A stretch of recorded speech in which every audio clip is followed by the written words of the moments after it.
Halo guys, balik lagi di channel kita, Math Side. Pada video kali ini, saya akan membahas tentang tren linier. Apa itu tren linier? Tren linier adalah suatu teknik pada bidang statistika yang bisa digunakan untuk memprediksi kejadian yang akan datang. Bisa kita katakan bahwa tren linier merupakan peramal dalam bidang statistika. Untuk lebih memahami, mari perhatikan contoh berikut ini. Di sini diberikan data laba yang diperoleh suatu perusahaan asuransi yang diklasifikasikan berdasarkan bulan dan nama nasabah. Sebagai contoh, pada bulan Januari, nasabah yang bernama Susi memberikan laba sebesar $12. Pada bulan Februari, nasabah yang bernama Yanto memberikan laba sebesar $14. Jika kita perhatikan pada data ini, kita dapat membagi data ini menjadi dua bagian. Yang pertama, kita mengurutkan data berdasarkan bulan, dan yang kedua, kita mengurutkan data berdasarkan nasabah. Data yang diurutkan berdasarkan bulan, kita beri nama time series data. Sedangkan data yang diurutkan berdasarkan nama nasabah, kita beri nama cross-section data. Karena tren linier ini digunakan untuk memprediksi kejadian yang akan datang, maka tren linier digunakan pada data-data yang berupa time series. Metode dalam tren linier dibagi menjadi 3 jenis. Yang pertama, metode tangan bebas. Yang kedua, metode semi rata-rata. Dan yang ketiga adalah metode kuadrat terkecil. Di sini saya mengklasifikasikan metode-metode ini berdasarkan 3 klasifikasi. Yang pertama, tingkat kerumitan. Yang kedua, waktu yang dibutuhkan. Dan yang ketiga, tingkat akurasi. Pada metode tangan bebas, tingkat kerumitannya tidak terlalu rumit. Waktu yang dibutuhkan untuk memperoleh tren liniernya sangat singkat, tetapi akurasinya sangat buruk. Pada metode semi rata-rata, tingkat kerumitan untuk memperoleh tren liniernya sedang, waktu yang dibutuhkan lebih lama jika dibandingkan dengan metode tangan bebas, tetapi akurasinya cukup baik. Sedangkan metode kuadrat terkecil, tingkat kerumitannya cukup sulit, waktu yang dibutuhkan cukup lama, dan akurasinya sangat baik.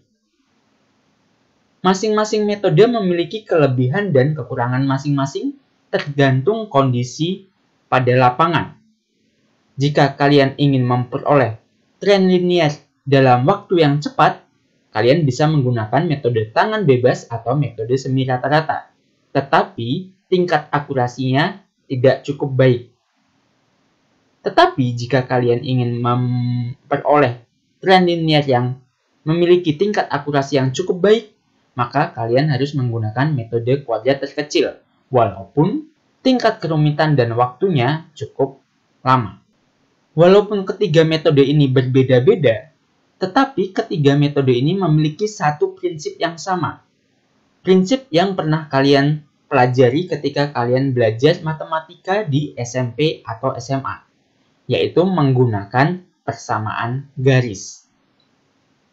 Bentuk umum persamaan garis yang sudah kita pelajari yaitu Y sama dengan MX plus C. Karena di sini kita membicarakan tren linier, maka variabel Y saya ganti menjadi Y prediction dan variabel X saya ganti menjadi T sebagai waktu. Mari kita lihat metode yang pertama yaitu metode tangan bebas. Di sini diberikan data yang sama persis seperti data sebelumnya. Tetapi di sini bulan diberikan nomor tersendiri. Sebagai contoh, bulan Januari diberikan nomor 0. Bulan Februari diberikan nomor 1. Bulan Maret diberikan nomor 2. Dan seterusnya sampai bulan Agustus. Jika kita menggambarkan nomor dengan laba, maka kita akan memperoleh diagram titik yang sudah ada di sebelah tabel. Pada metode tangan bebas, kita berhak atau kita bebas memilih 2 sembarang titik. Sebagai contoh, di sini saya ingin membuat persamaan tren yang pertama yang melalui titik 0,12 dan 3,15. Jika kalian masih ingat tentang persamaan garis yang kalian pelajari di SMP, kita ingin menentukan nilai M dan nilai C. Di sini, koordinat 0 di sini merupakan koordinat X. Dan 12 di sini merupakan koordinat Y. Begitu juga dengan 3,15. Di sini X dan di sini Y. Lalu, kita terapkan pada persamaan garis yang kita miliki. Kita ingat, Y prediction sama dengan MX atau MT ditambah C. Oke. Lalu di sini Y prediction kita ganti 12. Sama dengan M dikali T. T di sini adalah X, yaitu dikali 0 ditambah C. Maka dari sini kita peroleh M dikali 0 sama dengan 0. Akibatnya kita peroleh 12 sama dengan C. Jadi kita peroleh nilai C adalah 12. Kemudian kita gunakan titik yang kedua. Ketika X-nya 3, maka Y-nya 15. Akibatnya 15 sama dengan M dikali 3 ditambah C. Karena C sudah kita ketahui atau sudah kita peroleh nilainya 12, maka kita peroleh 15 sama dengan 3M ditambah 12. Lalu pindah ruas, kita peroleh 3 sama dengan 3M. Akibatnya M sama dengan 1. Dari sini kita peroleh bahwa persamaan tren yang kita miliki adalah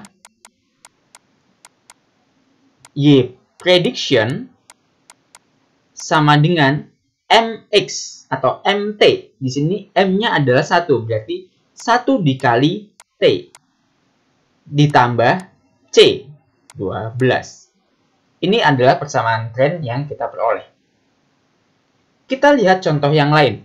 Sekarang saya ingin membuat persamaan tren yang kedua. Persamaan tren yang kedua ini saya ingin garisnya melalui titik 1,14 dan melalui titik 4,15. Kita lakukan hal yang sama. Kita ingat, bentuk umum persamaan garis adalah Y sama dengan MX plus C. Atau Y prediction sama dengan MT plus C jika kita berbicara pada tren linier. Kita substitusikan. Ketika ingat di sini X dan di sini Y. Ketika X-nya 1, maka Y-nya 14. Sehingga kita peroleh 14 sama dengan M dikali 1 ditambah C. Dari sini kita peroleh 14 sama dengan M ditambah C. Lalu menggunakan titik yang kedua, kita peroleh 15 sama dengan M dikali 4 ditambah C. Kita ingat, di sini ketika X-nya 4, maka nilai Y-nya adalah 15. Dari sini kita peroleh 15 sama dengan 4M ditambah C. Nah, dari sini kita ingat bahwa jika kita memiliki dua buah persamaan, Maka untuk mencari nilai variabel-variabelnya kita hanya melakukan eliminasi. Kita tulis ulang persamaannya. M ditambah C sama dengan 14. 4M ditambah C sama dengan 15. Karena di sini C sudah memiliki koefisien 1, maka langsung dikurangkan saja. Akibatnya C dikurang C, 0. M dikurangi 4M hasilnya minus 3M. 14 dikurangi 15 hasilnya minus 1. Sehingga kita peroleh nilai M sama dengan negatif 1 dibagi negatif 3 atau 1/3. Lalu untuk mencari nilai C, kita bisa melakukan eliminasi lagi, atau di sini saya melakukan substitusi.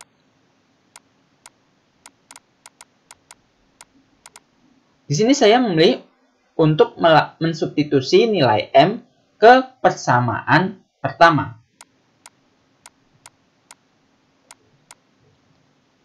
Pada persamaan pertama kita miliki 14 sama dengan M ditambah C. Karena nilai M-nya adalah 1/3, maka kita peroleh 14 sama dengan 1/3 ditambah C. Dengan melakukan pindah ruas, kita peroleh nilai C sama dengan 41/3. Dari sini, karena kita sudah memiliki nilai M dan nilai C, maka kita peroleh persamaan tren linier kita. Persamaan tren kita adalah Y prediction sama dengan 1/3 T ditambah 41/3. Demikian untuk metode tangan bebas. Cukup mudah, kita hanya melakukan substitusi dari titik yang kita inginkan. Sama seperti saat kita belajar persamaan garis waktu di SMP atau SMA. Selanjutnya, kita akan melihat metode yang kedua, yaitu metode semi rata-rata. Di sini sudah diberikan data yang sama persis seperti data sebelumnya. Yang dilakukan pertama kali jika kita ingin menentukan tren linier menggunakan metode semi rata-rata adalah kita membagi dua data menjadi dua bagian yang kira-kira sama banyak. Sebagai contoh, di sini saya membagi bulan Januari, Februari, Maret, dan April menjadi kelompok pertama, Mei, Juni, Juli, dan Agustus menjadi kelompok kedua. Setelah kita membagi data menjadi dua bagian yang kira-kira sama, kita menentukan nilai tengah masing-masing kelompok. Sebagai contoh, pada kelompok pertama, di sini nilai tengahnya berada di antara bulan Februari dan Maret. Dan pada kelompok kedua, nilai tengahnya berada di bulan Juni dan Juli. Di sini saya boleh memilih salah satu sebagai nilai tengahnya. Nilai tengah ini merupakan perwakilan dari kelompok tersebut. Di sini saya memilih bulan Februari sebagai perwakilan kelompok pertama dan bulan Juni sebagai perwakilan kelompok kedua. Kemudian, saya menentukan rata-rata masing-masing kelompok. Sebagai contoh, pada kelompok pertama, jika ditentukan rata-ratanya, maka akan diperoleh 13,5. Sedangkan pada kelompok kedua, jika kita cari rata-ratanya, maka kita peroleh 15,5. Lalu, bagaimana persamaan trennya? Persamaan trennya mirip seperti yang sudah kita pelajari sebelumnya menggunakan metode tangan bebas. Tetapi di sini, titik yang dilalui garis tren adalah titik 1,13,5 dan titik 5,5. 15,5. Jadi, di sini perwakilan kelompok pertama, yaitu di bulan Februari, karena kodenya 1 dan rata-rata kelompok pertama adalah 13,5, maka kita peroleh titik ini, 1,13,5.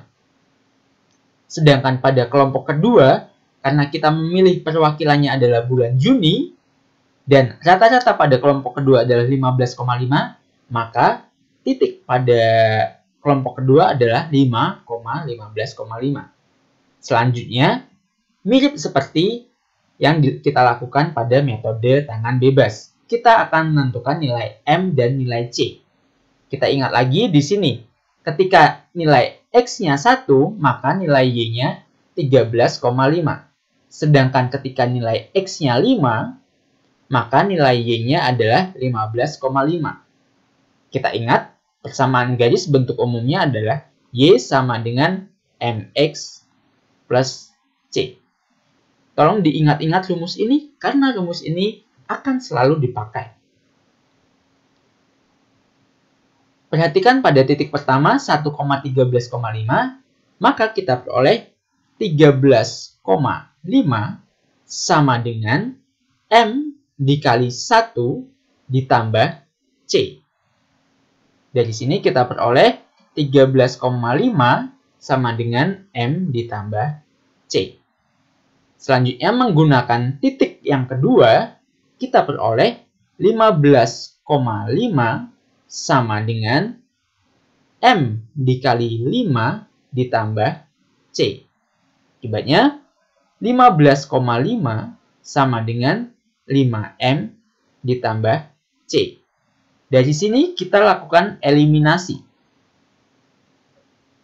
13,5 sama dengan M ditambah C.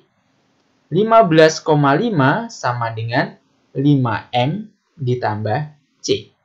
Kita kurangkan, kita peroleh negatif 2 sama dengan negatif 4M. Akibatnya M sama dengan 2/4 atau disederhanakan menjadi setengah. Kemudian, substitusi ke salah satu persamaan.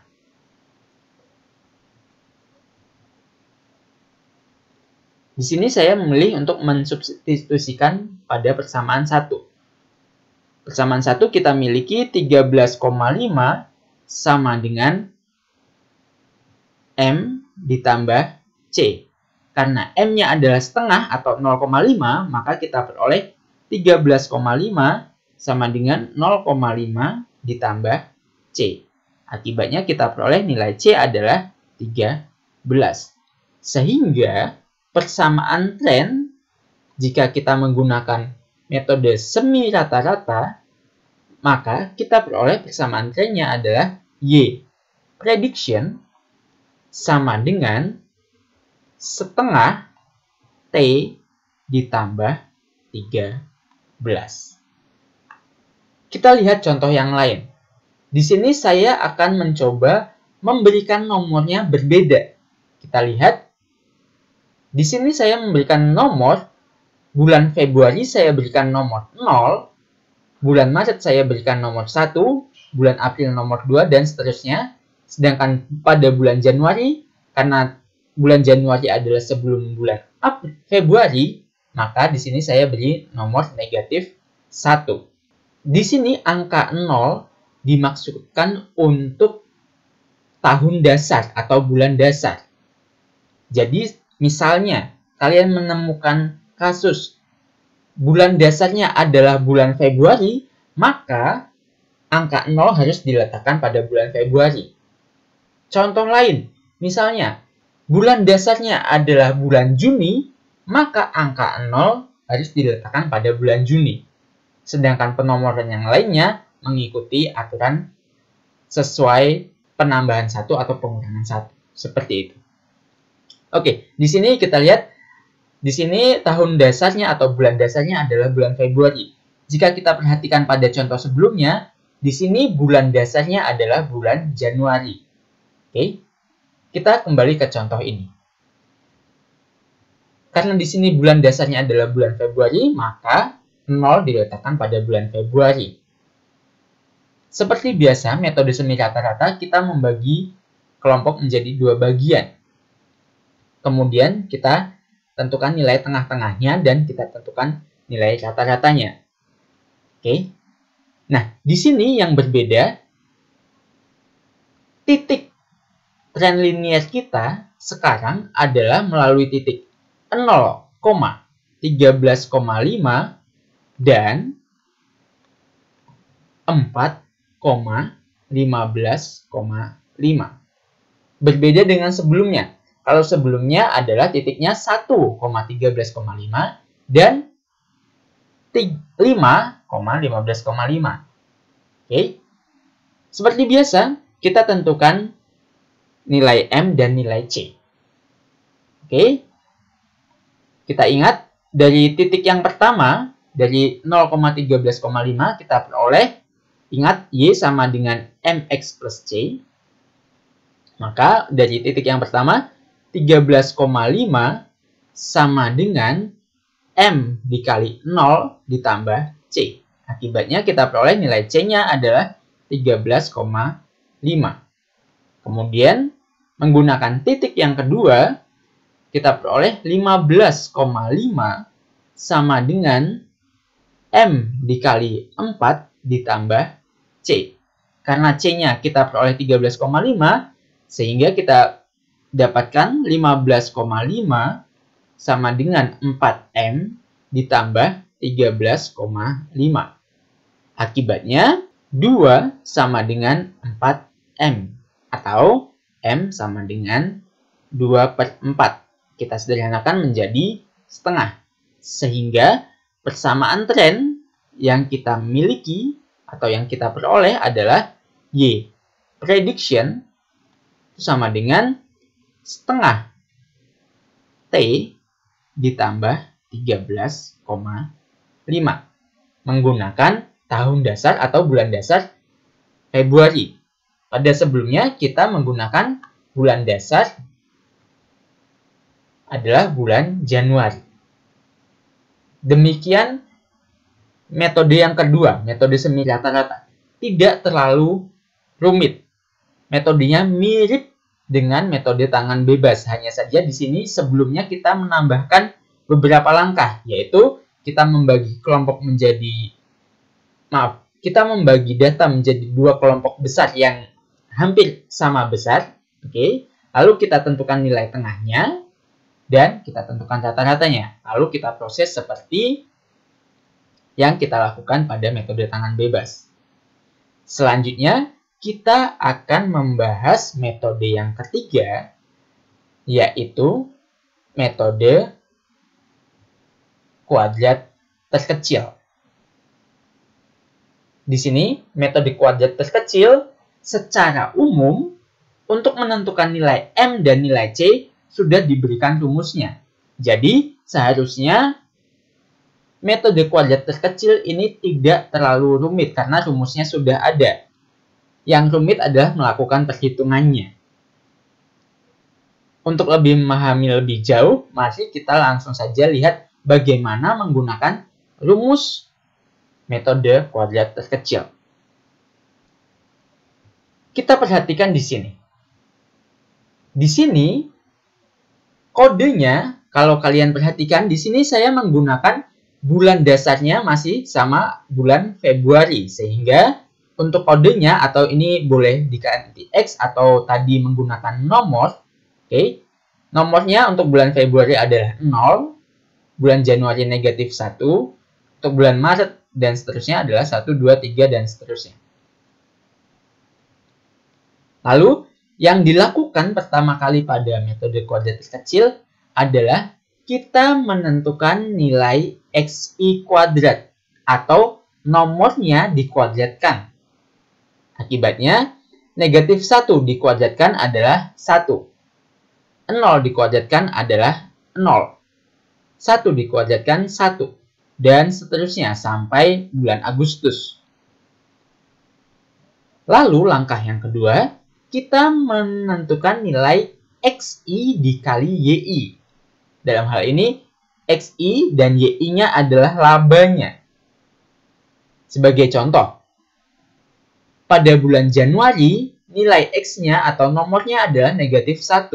Labanya 12 dikalikan menjadi negatif 12. Pada bulan Februari, karena nomornya 0 dan labanya 14, jika dikalikan, 0 dikali 14 hasilnya 0. Pada bulan Maret, nomornya 1, labanya 13, maka dihasilkan 1 dikali 13 adalah 13. Dan seterusnya sampai bulan Agustus. Setelah itu, kita menentukan jumlah masing-masing nilai X, nilai laba, nilai XI kuadrat, dan nilai XI dikali YI. Sebagai contoh di sini, jumlah dari nilai X, jika kalian hitung, maka kita akan memperoleh jumlah X-nya adalah 20. Sedangkan pada laba atau pada YI, jika kita jumlahkan, maka kita akan memperoleh 116. Untuk XI kuadrat, jika kita jumlahkan, maka kita akan memperoleh 92. Sedangkan untuk XI dikali YI, jika kita jumlahkan, maka kita akan memperoleh 310. Setelah kita menentukan jumlah XI, YI, XI kuadrat, dan XI dikali YI, kita tinggal memasukkan ke rumus yang sudah ada. Sebagai contoh di sini, nilai N atau banyaknya data yang kita miliki adalah 8. Maka, untuk M sama dengan 8 dari banyaknya data dikali sigma XI dikali YI. Artinya jumlah dari XI YI. XI YI jumlahnya kita peroleh 310 di sini. Lalu dikurangi sigma XI, berarti jumlah dari XI. Jumlah dari XI adalah 20. Lalu dikali sigma YI. Kita lihat, sigma YI atau jumlah dari YI adalah 116. Begitu juga di bawahnya, dibagi N-nya 8, sigma XI kuadrat adalah 92, dikurangi sigma XI dikuadratkan. Jadi berbeda. Sigma XI kuadrat adalah jumlah dari XI yang dikuadratkan. Sedangkan sigma XI kuadrat, maka jumlah dari XI-nya dikuadratkan. Sehingga kita peroleh 20 kuadrat. Jika dihitung, maka kita peroleh nilai M-nya adalah 0,476. Begitu juga dengan C. Kita hanya memasukkan yang kita peroleh. Sebagai contoh, sigma YI atau jumlah dari laba adalah 116 dikurangi M atau nilai M yang kita peroleh itu adalah 0,476 dikali sigma XI. Jumlah XI-nya adalah 20 dibagi banyaknya data 8. Jika kita hitung, maka kita peroleh 13,31. Dari sini, kita akan memperoleh Y prediction atau persamaan trennya adalah Y prediction sama dengan M 0,476 dikalikan T ditambah C 13,31. Di sini saya ingatkan kembali, jika nilai X dijumlahkan, maka di sini adalah nilai dari sigma XI. Jika laba dijumlahkan atau nilai Y dijumlahkan, maka di sini adalah nilai dari sigma YI. Jika XI kuadrat dijumlahkan, maka ini adalah nilai untuk sigma XI pangkat 2. Sedangkan jumlah dari XI YI dijumlahkan, maka ini adalah nilai untuk sigma XI kali YI. Ini adalah rumus umum. Ini adalah rumus umum untuk tren linier menggunakan metode kuadrat terkecil. Kita bisa mempermudah atau mempersingkat rumus umum ini dengan memilih atau menentukan atau menggunakan bulan dasar yang tepat. Bulan dasar yang tepat itu seperti apa? Bulan dasar yang tepat adalah bulan dasar yang berada di tengah-tengah data. Sebagai contoh, kita lihat contoh berikutnya. Di sini datanya saya tambahkan 1 bulan lagi, yaitu bulan September. Sehingga data yang kita miliki adalah dari bulan Januari, Februari, sampai bulan September. Jika kita perhatikan di sini, jumlah datanya ada sebanyak 9 data. Maka nilai tengah, nilai tengah dari data kita terletak pada bulan Mei. Sehingga di sini saya menentukan bulan dasarnya adalah bulan Mei.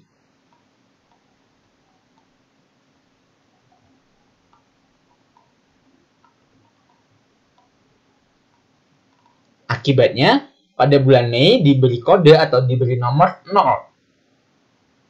Dan untuk setelah Mei ditambahkan 1. Sebagai contoh, Mei ke Juni, sehingga Juni memiliki kode 1, Juli memiliki kode 2, dan seterusnya.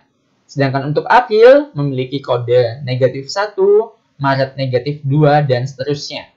Lalu langkah-langkahnya sama seperti yang kita lakukan sebelumnya. Kita tambahkan sigma XI kuadrat.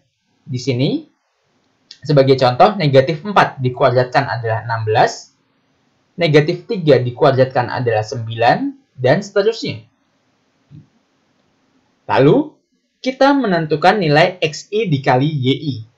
Sebagai contoh, negatif 4 dikali 12 adalah negatif 48, negatif 3 dikalikan 9. Negatif 3 dikalikan 14 adalah negatif 42, dan seterusnya. Lalu kita tentukan jumlahnya.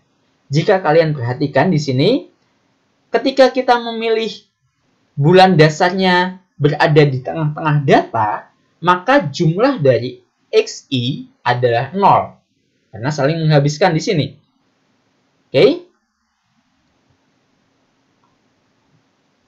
Sehingga jumlahnya adalah 0. Lalu untuk laba kita jumlahkan juga. Kita peroleh jumlahnya adalah 131. Untuk XI kuadrat kita jumlahkan, kita peroleh 60. Sedangkan XI kali YI kita jumlahkan menjadi, kita peroleh 22. Akibatnya jika kita memilih bulan dasarnya berada di tengah-tengah atau berada di bulan Mei dalam kasus ini, sehingga nanti rumus kita menjadi lebih mudah. Jika kalian perhatikan, di sini kan sigma XI-nya itu adalah 0. Akibatnya, rumus yang panjang ini, nilai M ini kan rumusnya cukup panjang. Karena sigma XI-nya 0, maka nanti kita akan memperoleh N dikali sigma XI. Ingat sigma, di sini sigma XI dikali YI. Maka di sini tetap sigma XI dikali YI. Dikurangi. Di sini sigma XI, berarti kita tahu sigma XI-nya adalah 0. Dikali sigma YI. Nilai sigma YI kita tidak tahu. Lalu dibagi N dikali sigma XI kuadrat dikurangi, ingat, sigma XI dikuadratkan. Kita tahu sigma XI adalah 0, maka kita peroleh 0 dikuadratkan. Sehingga, karena kita memilih bulan dasarnya bulan Mei, kita akan memperoleh rumus yang lebih sederhana. Rumus M yang kita peroleh akan lebih mudah, yaitu N dikali sigma XI dikali YI dibagi N dikali sigma XI kuadrat. Karena di sini sama-sama N, boleh kita coret. Sehingga kita akan memperoleh sigma XI YI dibagi sigma XI kuadrat. Dan ini jauh lebih mudah jika dibandingkan dengan rumus yang panjang, rumus umumnya. Dengan catatan kita memilih tahun dasarnya atau bulan dasarnya tepat berada di tengah-tengah yang mengakibatkan jumlah X-nya adalah 0. Selanjutnya kita tinggal mengaplikasikannya ke kasus kita. Oke. Di sini kita peroleh sebetulnya di sini 8 tidak harus ada 8 di sini ya. Oke, di sini saya perbaiki saja. Di sini saya coret, oke. Oke. Menggunakan rumus yang kita peroleh, karena kita memperoleh nilai M yang baru, rumus M yang baru adalah sigma XI dikali YI dibagi sigma XI kuadrat. Ini adalah rumus M yang baru. Oke, maka nilai M sama dengan sigma XI dikali YI adalah 22. Sigma XI kuadrat adalah 60.